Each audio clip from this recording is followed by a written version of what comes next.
नाशिकच्या मनमाडमध्ये नाताळ सण उत्साहात साजरा झालाय.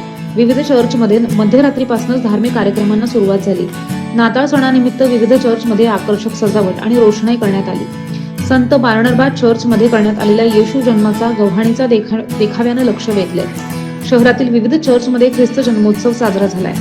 नाताळ निमित्त चर्चमध्ये नाताळ संदेश, भक्ती उपासना ह्या कार्यक्रमांसह गळाभेट देत एकमेकांना शुभेच्छा देण्यात आल्या.